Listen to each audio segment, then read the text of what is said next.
మీరు ఎప్పుడైనా ఆలోచించారా? తిరుమలలో శ్రీవారి దినచర్య ఎలా ప్రారంభిస్తారో అని?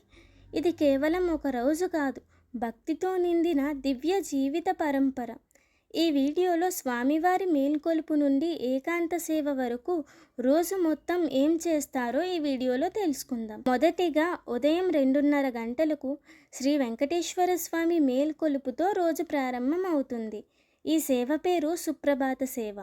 తరువాత 3:30కి తోమాల సేవ జరుగుతుంది. అంటే స్వామివారికి పుష్పాలతో అలంకరణ. 4 గంటలకు కొలువు సేవ, ఇంకా 4:15కి అర్చన సహస్రనామాలు విన్నవించబడతాయి. ఉదయం 6 నుండి 9 మధ్యలో ప్రత్యేక సేవలు. ప్రతిరోజు ఒక్కో విధంగా విశేష పూజ, తిరుప్పావడ సేవ, అభిషేకం లాంటివి అవుతాయి. ఉదయం 7 గంటల నుండి సాయంత్రం 7 వరకు సర్వదర్శనం, ఉచితంగా స్వామివారి దర్శనం అందరికీ. మధ్యాహ్నం 12 నుండి సాయంత్రం 5 వరకు ఆర్జిత సేవలు, కళ్యాణోత్సవం, ఉంజల్ సేవ, వసంతోత్సవం లాంటివి అవుతాయి. సాయంత్రం 5:30కి 1000 దీపాలతో సహస్ర దీపాలంకరణ సేవ జరుగుతుంది. రాత్రి 7 గంటల నుండి 8 గంటల వరకు శుద్ధి సేవలు, చివరి పూజలతో స్వామివారి విశ్రాంతికి ఏర్పాట్లు చేస్తారు.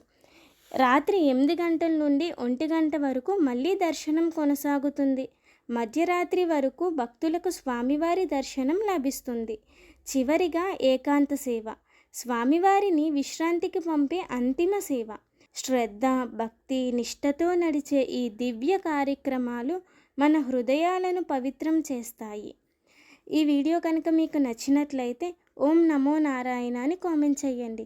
ఇంకా మరిన్ని విషయాలు తెలుసుకోవడానికి ఫాలో లెర్నింగ్ లూప్స్.